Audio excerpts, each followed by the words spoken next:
आणि काय पाहिलं तुम्ही? आम्ही बाहेरच काम करत होतो त्यावेळेस विमान आलं आणि एकदा फेरी घेतली, नंतर उतरायचं होतं पण ती वर असं चढलंच नाही त्या पट्टीवरती. आणि ज्यावेळेस स्फोट झाला त्यावेळेस ती 2 बॉडी अशा साईडला पडल्या. तर त्या एक बॉडी अशी पूर्ण ही झाली होती आणि एका बॉडीचा तर चेहरा दिसत नव्हता, पूर्ण असं शरीर फुगलं होतं. तुम्ही हा अपघात पाहिला का डोळ्यांनी? हा, डोळ्यांनी पाहिलं. आम्ही घराच्या पाठीमागच काम चाललं होतं आमचं. नेमकं काय घडलं त्यावेळी?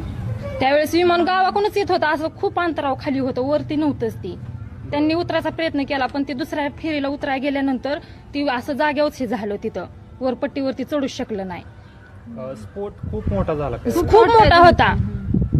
आणि नंतर काय परिस्थिती झाली स्फोटानंतर? स्फोट झाल्यानंतर आम्ही इथून पळालो, पाणी घेतलं पण ती आमची सुद्धा शक्यता नव्हती ती असं हे करायची, पाणी वाचण्याची. आम्ही खूप घाबरलेलो. त्यावेळेस दोन्ही साईडला 2 बॉड्या पडल्या होत्या आणि ती पूर्ण एक बॉडी ना, चेहरा तर काही दिसत नव्हता पण पूर्ण पांढरा शुपत माणूस आणि असं पूर्ण फुगलेली बॉडी होती. 2 बॉड्या साईडला पडल्या.